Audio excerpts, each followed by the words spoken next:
لله الذي هدانا سبل السلام وأكرمنا بشريعة النبي الكريم. أشهد أن لا إله إلا الله وحده لا شريك له وأشهد أن محمدا عبده ورسوله لا نبي بعده. اللهم صل وسلم وبارك على سيدنا ومولانا محمد وعلى آله وأصحابه المجاهدين الطاهرين. أما بعد فيا عباد الله، أوصيكم ونفسي بتقوى الله فقد فاز المتقون. قال الله تعالى في كتابه الكريم: أعوذ بالله من الشيطان الرجيم، بسم الله الرحمن الرحيم. يا أيها الذين آمنوا اتقوا الله حق تقاته ولا تموتن إلا وأنتم مسلمون. صدق الله العلي العظيم. Masyaallah muslimin jamaah rahimahullah.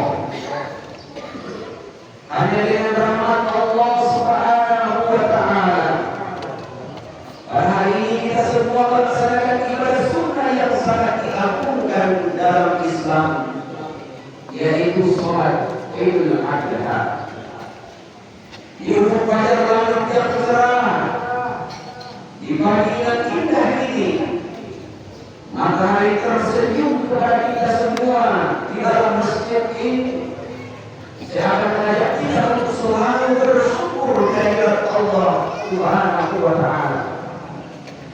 Saya mengucapkan alhamdulillah wa syukurillah kepada Allah Subhanahu wa taala yang Maha Pemurah, yang masih memberikan kesempatan kepada kita untuk beribadah, melaksanakan sholat Idul Adha berjamaah di Masjid At-Taqwa yang indah ini.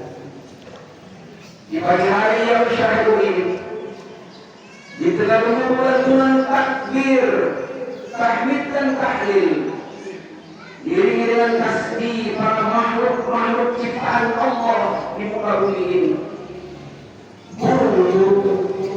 Kekuatan lautan daratan serta seluruh yang ada di langit dan bumi, tasbih berhias sukacita yang terkadang tumpah atau menghilangkan air mata kebahagiaan. Maka kata syukur dan pujian yang pantas kita ucapkan sebagai wujud kebahagiaan atas segala nikmat yang tak terhingga dari Zat yang Maha Pemberi segala nikmat. Betapa banyak dosa yang kita perbuat di muka bumi ini kepada Allah Rabbul Izzati, sedangkan Allah Subhanahu wa taala membalasnya dengan nikmat dan ampunan yang tiada batasnya. Subhanallah. Allahu Akbar, Allahu Akbar, Allahu Akbar, walillahil hamd. Hadirin jamaah rahimahullah, pada saat ini umat muslim di seluruh penjuru dunia dari beragam suku, beraneka budaya, bermacam warna kulit berkumpul memenuhi panggilan Allah, melaksanakan ibadah haji Baitullah. Saat ini saudara-saudara kita berada di Mina, tetap bermalam di Muzdalifah, dan kemarin telah berwukuf di Arafah. Mereka datang berbondong-bondong ke tanah haram untuk memenuhi panggilan Allah. Labbaik Allahumma labbaik, labbaik la syarika laka labbaik. Aku datang memenuhi panggilan-Mu ya Allah. Aku datang memenuhi panggilan-Mu, tiada sekutu bagimu. Dengan kata-kata dia sebagai wujud ketaatan dan hubungan kuat seorang hamba akan kebesaran dan keagungan Allah Subhanahu wa taala, Tuhan seluruh alam semesta. Hari raya Idul Adha tidak dapat terlepas dari lisan seorang yang mulia, Nabi Allah Ibrahim alaihissalam, yang mampu menjalankan perintah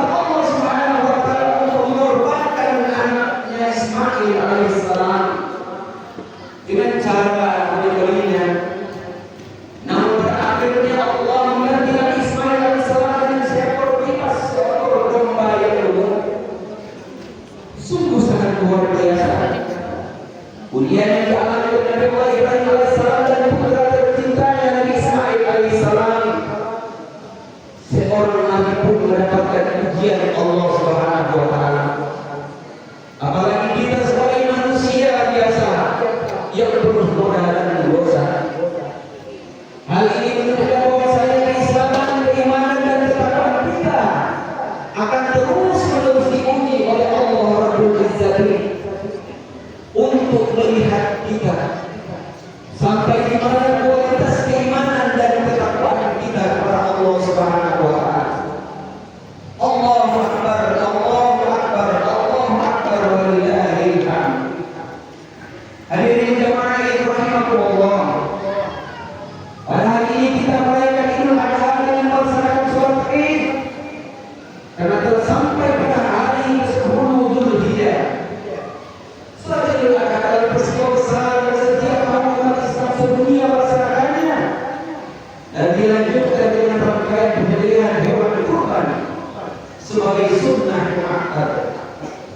Nabi Ibrahim alaihissalam dan Ismail alaihissalam adalah figur seorang bapak dan anak yang menjadi suri terhadap bagi kita semua dalam segala hal. Karena dalam ketaatan kepada Allah dan kepasrahan diri kepada Allah, dalam kesabaran dan keikhlasan beribadah kepada Allah, serta teladan dalam menjalani hidup dan kehidupan di dunia yang fana ini. Nabi Ibrahim alaihissalam seorang ayah sekaligus sebagai nabi dan teladan kepemimpinan yang sangat mencerahkan. Sedangkan Nabi Ismail alaihissalam adalah seorang anak yang sabar dan berbakti kepada kedua orang tuanya dan menjadikan contoh teladan bagi kita serta ketaatannya kepada Allah Subhanahu wa taala. Bertahun-tahun Nabi Ibrahim alaihissalam sangat merindukan kehadiran seorang anak dengan Siti Sarah, tapi Allah belum memberikannya. Dengan keikhlasan Siti Sarah, Siti Sarah mempersilahkan Nabi Ibrahim alaihissalam menikah lagi dengan Siti Hajar dan akhirnya mendapatkan buah hati seorang anak yang diberikan nama Ismail alaihissalam. Akan tetapi kemudian Ibrahim alaihissalam bermimpi dalam tidurnya mendapatkan perintah untuk menyembelih anak satu-satunya yang ia cintai dan ia dambakan. Kita pun menyadari bahwa itu adalah satu perintah Allah Subhanahu wa taala. Kita bisa membayangkan betapa Ibrahim alaihissalam dengan diuji oleh Allah. Anak satu-satunya yang telah lama beliau nanti-nantikan kehadirannya di usia yang beliau yang hampir 100 tahun, yang pada akhirnya harus dikorbankan atas perintah Allah Subhanahu wa taala dengan cara disembelih sendiri.